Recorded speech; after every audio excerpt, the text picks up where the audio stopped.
नमस्कार, आप देख रहे हैं अब तक टीवी चैनल। हमारे संवाददाता सुंदरलाल साहू ने सूरजपुर छत्तीसगढ़ से जानकारी देते हुए बताया, वनांचल क्षेत्र चांदनी बिहारपुर के भटगांव विधानसभा क्षेत्र क्रमांक 5 से चुनाव को मुद्दों को लेकर के कांग्रेस के पुराने विधायक को टिकट न दे करके नया चेहरा माननीय शफीक अहमद को भटगांव विधानसभा क्षेत्र के समस्त कांग्रेस के कार्यकर्ता एवं जनता ने भटगांव विधानसभा प्रभारी चंदन यादव को बड़गाम विधानसभा क्षेत्र में नया चेहरा उम्मीदवार टिकट देने के लिए बड़गाम विधानसभा क्षेत्र के जनता से बड़गाम विधानसभा प्रभारी चंदन यादव को हरी झंडी दिखाई।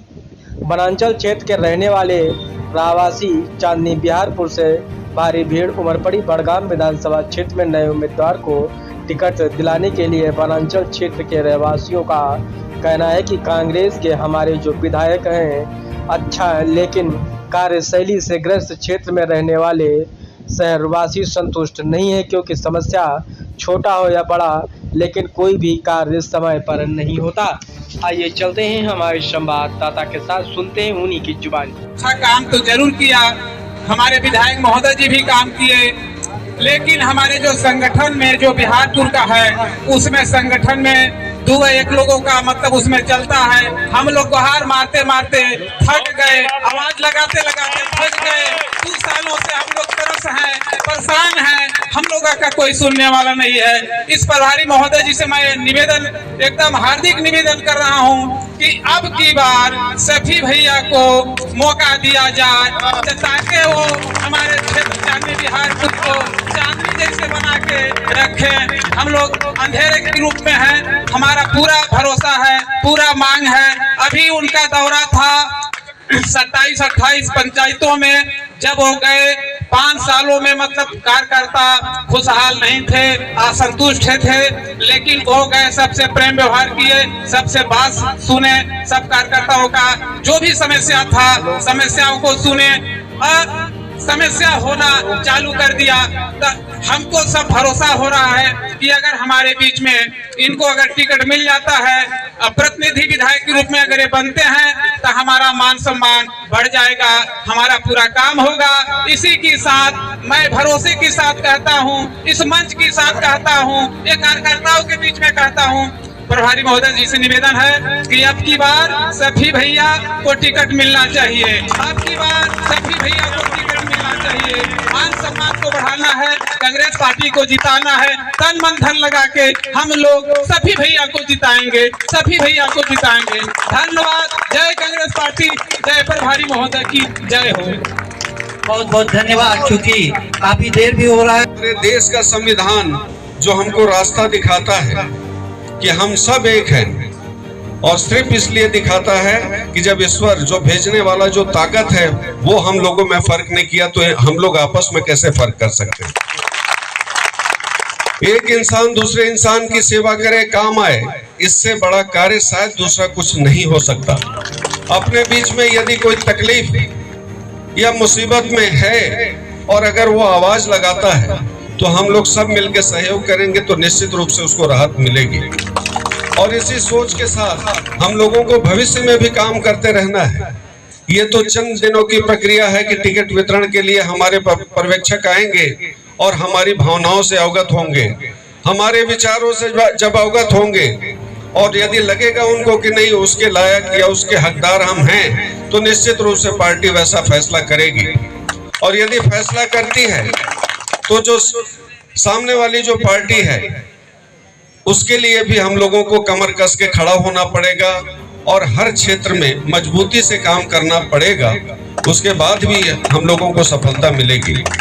आज मैं जो भटगांव विधानसभा क्षेत्र में जब जाता हूं, लोगों से मिलता हूं, ग्राम पंचायतों में जब बैठता हूं, तो मैं निश्चित रूप से इस बात को बहुत करीब से समझता हूं कि ऐसा नहीं है कि कांग्रेस की सरकार में या वर्तमान विधायक के कार्यकाल में विकास के कार्य नहीं हुए। विकास के कार्य हुए, लेकिन जो मुख्य मार्ग है वो सारे बने हुए दिख रहे हैं, बहुत अच्छे कार्य हुए। स्वास्थ्य के क्षेत्र में देखिएगा तो कई कार्य हुए कि जैसे आज योगी बिहारपुर में जब बीजेपी की सरकार थी उस समय एक डॉक्टर नहीं बैठा करते थे, एक भैया थान में एक डॉक्टर बैठे हुए रहते थे, लेकिन आज जाके देखिएगा बिहारपुर में भी एमबीबीएस डॉक्टर हैं, उड़गी में भी हैं, और कई ऐसे ग्राम पंचायत हैं जहां पे प्राथमिक स्वास्थ्य केंद्र की स्थापना हुई है और वहां भी डॉक्टर जाते हैं। हाट बाजारों में देखे होंगे कि वो जो गाड़ियों से जाके इलाज करते हैं उसमें डॉक्टर, नर्स, दवा सारा कुछ मिलता है। आज अगर कांग्रेस की बात आप करेंगे, भारतीय जनता पार्टी और कांग्रेस में जब अंतर देखने की जब जरूरत पड़े या अंतर को समझने का प्रयास करिएगा तो वास्तव में बड़ा अंतर दिखाई देगा। कि अगर भारतीय जनता पार्टी, अभी डिबेट में भी मैं बैठा था तो उसमें भी इस बात को रख रहे थे कि गंगा जल लेके कांग्रेस के लोगों के द्वारा कसम खाया गया था और घोषणा पत्र बनाया गया था।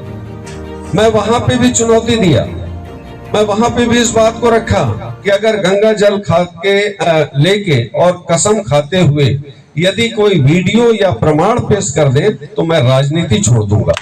लेकिन भारतीय जनता पार्टी झूठ के आधार पर राजनीति करती है।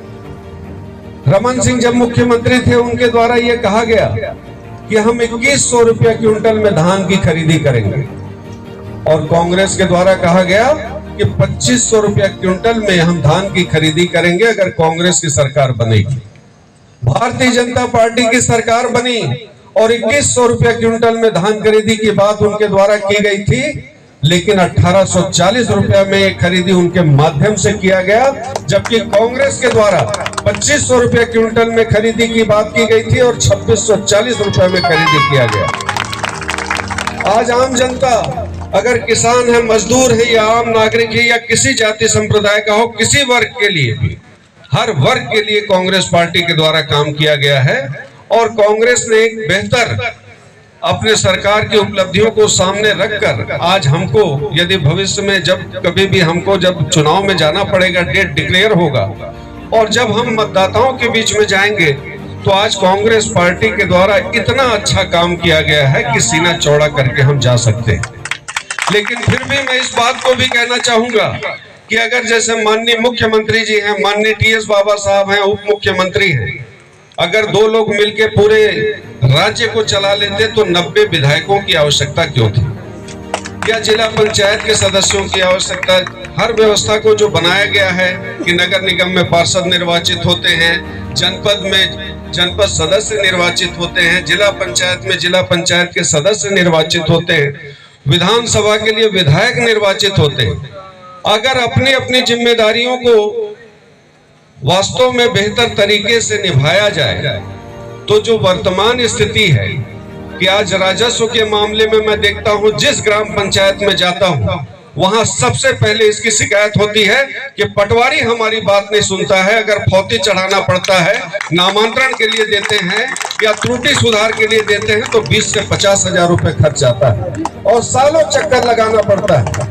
ये जो व्यवस्था बनी हुई है ये सबसे चिंताजनक व्यवस्था बनी हुई है कि अगर मान लीजिए, मैं कहीं कहीं ये भी सुना, अभी तो बहुत परिवर्तन देखने को मिल रहा है कि जैसे टीएस बाबा अभी ऊर्जा मंत्री भी बने हैं तो हम लोगों की सुनवाई भी बहुत ज्यादा विद्युत मंडल वाले कर रहे हैं।